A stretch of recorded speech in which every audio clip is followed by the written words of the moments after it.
Hey, Dennis here, Victor Echo 3 Bravo Fox with another video. This time on my go bag or my grab bag or my portable kit, whatever you want to call it. This is by no means a backpacker's kit. It's a little bit heavy. This bag here, which has got most of the gear in it, weighs probably in around 15 to 17 pounds. My antenna here is an MFJ collapsible or telescopic antenna. This actually extends up to 17 feet, which is pretty cool. It's got a 3/8 thread here. I'll pop the model number on the frame here because I've forgotten it at the moment.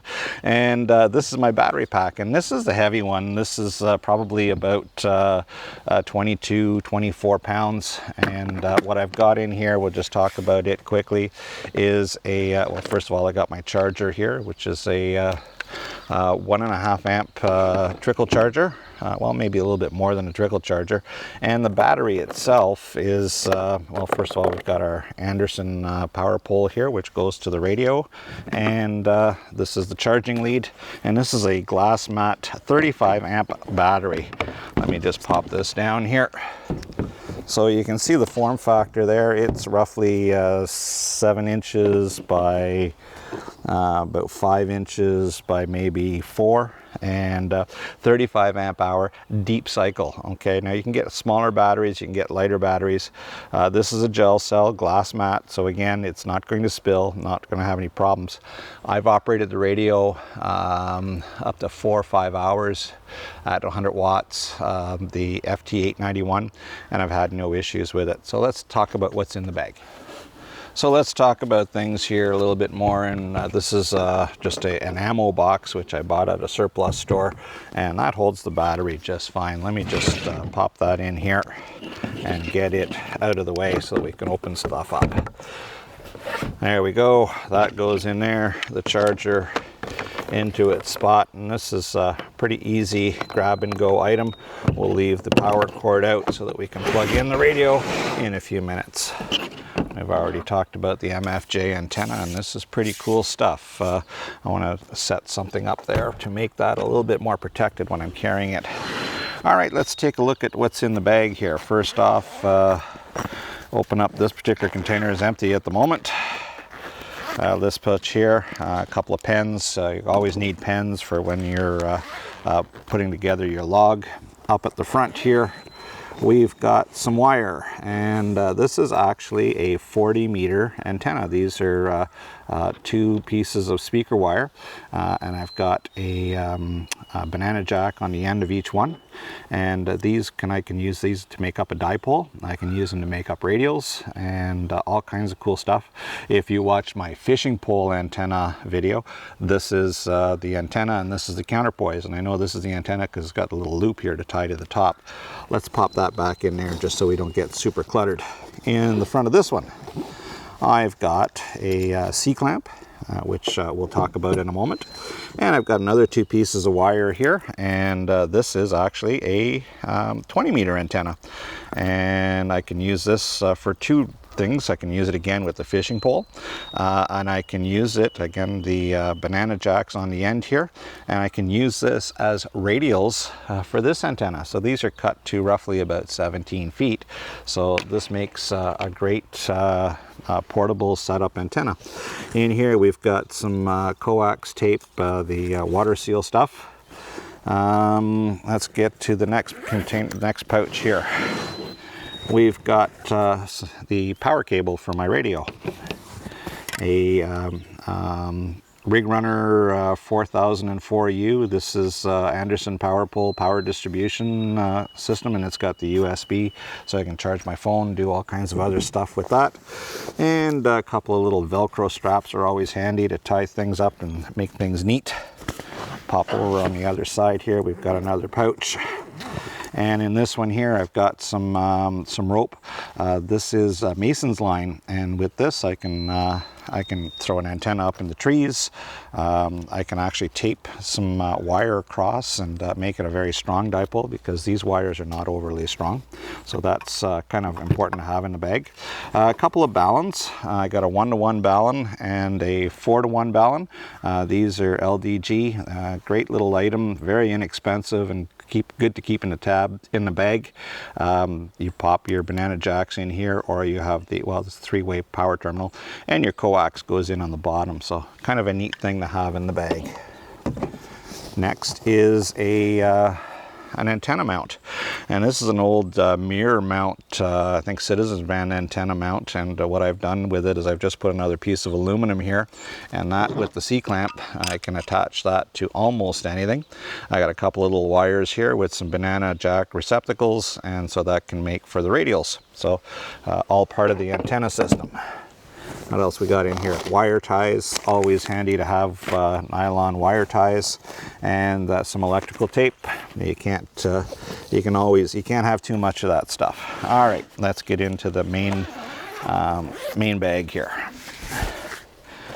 The first item I've got is my antenna analyzer. I like to make my antennas as resonant as possible. So this is the Alpha 54 from Rig Expert, and you've seen this in other videos. Great little item to have in the go bag. In the front pockets here I've got some spare batteries, anything that I may need for that. Let's pop that over there. Next we have some headphones when you get into a noisy atmosphere. A writing pad, notepad. This is my my logbook while I'm in portable. I don't often carry a computer with me. We've got the rig and the tuner in here, and I've got some coax. This is actually a 20-foot piece of RG8U with PL259s on the end of it. Let's take this out of the way. Next here I've got in this little pouch here every possible patch cable, connector cable that I could possibly ever need.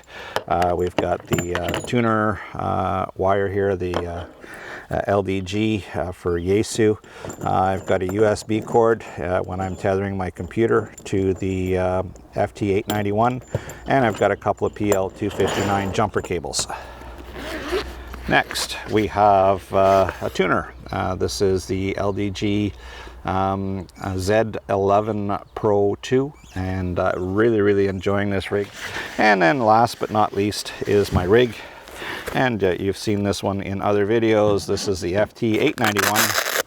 Oh, a little bit loud there on the microphone. The FT891, and what I've got there is everything that I need to go portable.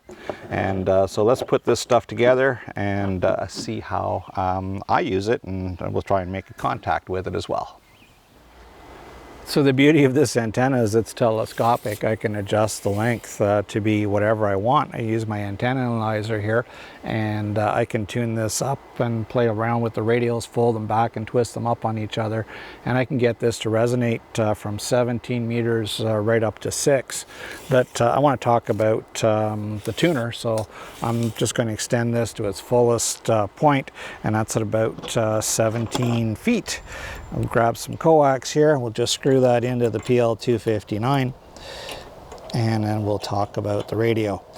All right, we've got that screwed in. Now, I don't like leaving coax bunched up, so we'll use get that untangled or uncoiled. I think as ham radio operators, we spend an awful lot of our time untangling things, so try to keep the cables neat and tidy. So let's take a peek at the hookup. Let's take a quick peek at the front panel here of the little tuner. We've got a bunch of controls here. We've got, first of all, 4 LEDs, 1 indicating the tune, and 3 for SWR, 1.5 to 1, 2 to 1, and 3 to 1 or over. Is this little guy here. Gives you an idea of what's going on if you don't have an SWR meter in your rig, or if you don't have an external SWR meter. At least it gives you a good idea of what's happening there. We've got 6 buttons on the front. Function button, C up, C down, C frequency up, capacitance down, your inductance up and inductance down, and then of course your tune button. And when you do into the function mode, these have a different function, so you can go from auto, semi-automatic to full automatic. Setting your threshold, the tuner will look for an SWR. You can set the threshold to be anywhere from I don't know, I set mine at 1.6 to 1. If the SWR is higher than 1.6, the tuner will automatically tune up. So that's the front of the unit. In the back, we've got pretty basic stuff. We've got our antenna jack, our ground connector, the patch cord that goes to the transmitter, patch cord that goes to the radio, either a Yaesu or ICOM, both are available, and the power connector, and you can use anywhere from about 7 to, I think 6 to 14 volts here. Pretty wide range. And of course there is the battery pack inside, which makes it great for portable use. Now I may mention this is an ideal tuner for portable use, of course, because of the internal battery pack, but not only that, it's great for QRP because you only need to introduce 1 watt to the tuner in order to get it tuned. So pretty cool stuff here. In a nice compact form factor.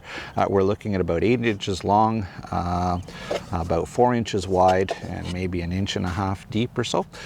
So from 1 watt to 100 watts, this is a great add-on for either portable or permanent mount in your shack. And so let's take a peek at how I hook it up to my 891. Pop the antenna in on there. LDG does recommend that you use a ground, and I normally always do, but here in this particular video I do not have a ground set up, so we're going to omit that one for right now. The Yaesu cable here has a black and a red end. It's really important to remember that this cable is not wired like a regular audio patch cord. So you have to use the black end to the tuner, and it is indicated here in text. Black goes to tuner, and so we're going to pop that into the radio jack. This one here goes into my ACC jack, which is the first jack right over here, and we pop that in there. Again, I've put a little pigtail here with a alligator clip for my ground on my radio, but once again, we're not using a ground on this particular demonstration. Next, my antenna plug in here. We're going to screw that in, pop that over, and we're going to put that into the TX spot here on the transmitter. Now, this tuner takes very little power. I've made up a battery pack here with some AA's just taped up. The tuner also comes with a power cord, and you can put an Anderson power pole on there or whatever system that you're using. That's pretty much it. I guess the last thing I need to do is hook up some power to the rig, and we plug the rig into the battery, and we'll pop that together here. We don't need the distribution system because I have my own little battery pack. So that's it in a nutshell. We'll turn that around, and we will show you what we need to do in the menu settings to get this to work. Looks like we've got a good shot. Let's turn our power on, and let me see here. Well, we're tuned in on the 17 meter band. First thing we're going to need to do to get this to talk to the radio. Now, that is before I go too far, if you're using this with any other radio and you use it in a fully automatic mode, you don't have to do anything to it. It's all set up. All you need to do is put a carrier into it. I should have a key here, but I don't. But if you had a key, or if you just spoke into the microphone, it will automatically sense the SWR, and as long as it's below or above 1.7 to 1 is the default, it will start tuning. The tuning cycle can take up to 20 seconds, so if you had a key, that would be ideal. But In this case here, we're going to set it up in the semi-automatic mode so that it works with the little 891 here. And in order to do that, first thing we have to do is hit the function button, and we have to find the tuner setup.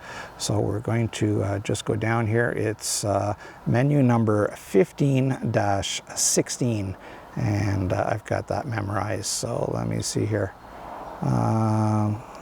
Sorry, 16-15. There it is, tuner select. We're going to highlight that, and I've already got it set up here, but our functions are, or our selections are off.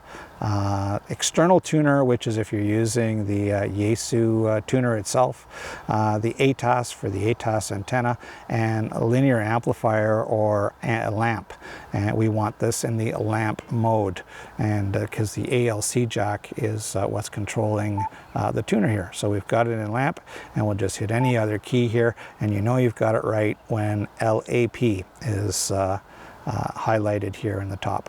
We are in CW mode. I don't want CW mode, so what we're going to do is hit our function, or hit our band switch here and hold it, and we're going to select a single sideband.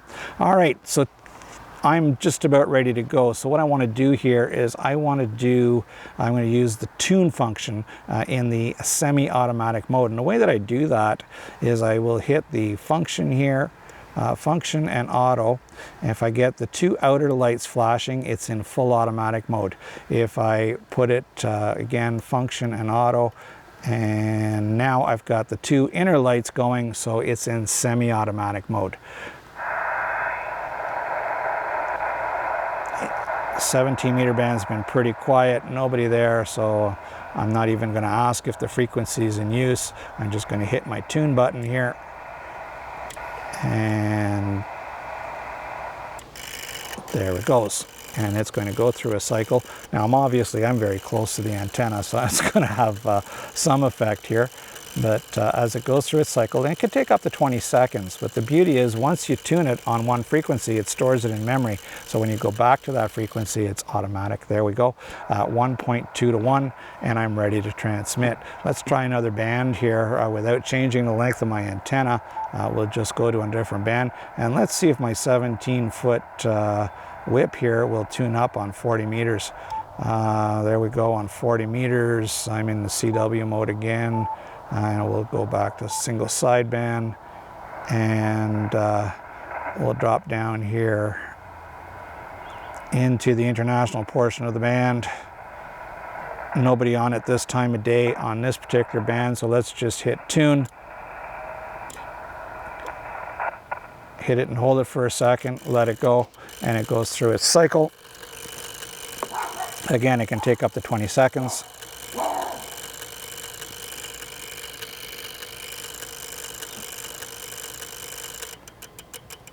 And it's going through its algorithm. I may not get it tuned quite at this level here, but we do actually 1.6 to 1. If you remember in a previous video I mentioned about my particular rig here, the SWR reads high. It's about 0.2 high, so at 1.6 I'm going to say it's pretty close to 1.4. So with that, let's test the memory function here. We're going to go band again. Hold that, and we're going to go back to the 17 meter band.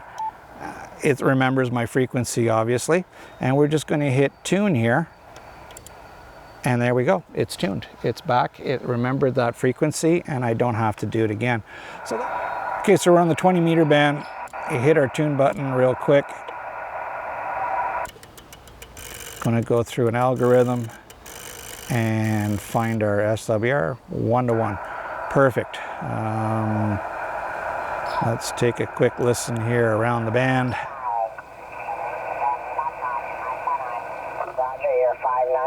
Massachusetts, 73. Thank you, James. You're that. Yankee, Victor Echo 3, Bravo Foxtrot. Victor Echo 2, Bravo Foxtrot. Thank you. Oh, thank you very much for the 5 and 9. The call sign Victor Echo 3 Bravo Foxtrot. Victor Echo 3 Bravo Foxtrot, and I'm operating portable here with a vertical antenna, telescopic antenna, and working 100 watts from a picnic table. Over.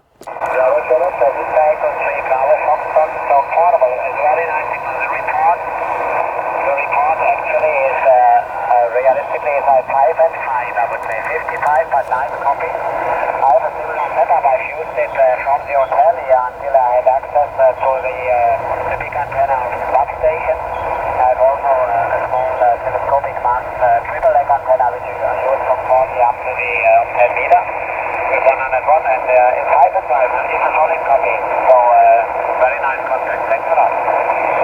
Thank you very much. Could I get your call sign one more time for my logbook, please? Yes, the call sign is Foxtrot Yankee. So, the Delta Lima 5, Foxtrot Alpha Bravo. Fox Yankee, so Kilo 5, Foxtrot Alpha Bravo. Address match. Thank you very much. 73 to you from Victor Echo 3 Bravo Foxtrot Portable. Okay, I think you got it. I got everything okay? Roger, Roger. I have it perfectly. Thank you very much. My name is Dennis, and I thank you for the contact. Over. Okay, Dennis. Thank you very much. Have a good luck with the quantum operation. I'm calling you at Foxtrot Yankee, so Delta Lima 5, Fox Alpha Bravo.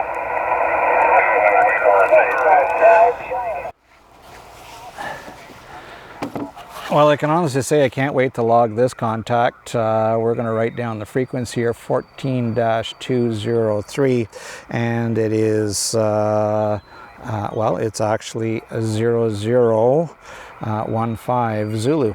So there you have it. Pretty good little contact with a portable setup. Give it a try. It's an awful lot of fun and it's really rewarding.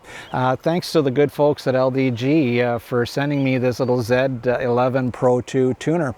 I hope you got a lot out of this video, both with the portable setup and with my little tuner review here. Pretty awesome stuff. And by the way, one thing that I didn't mention is if you're using the ICOM cable, you don't have to worry about power because it grabs its power from the rig. So big shout out, thanks to LDG again for sending me the tuner to review for you guys, and we'll look for you on a further video. Don't forget to subscribe so that you get a notification when I release these videos, and give me a thumbs up if you enjoyed it. Give me a thumbs down if you didn't. Hey, I got pretty thick skin. If you give me a thumbs down, write me a comment. Let me know why you gave it a thumbs down, so it'll help me improve the channel and make it a bit better for you guys. Thanks for watching. 73 for now. I'm Victor Echo 3 Bravo Foxtrot.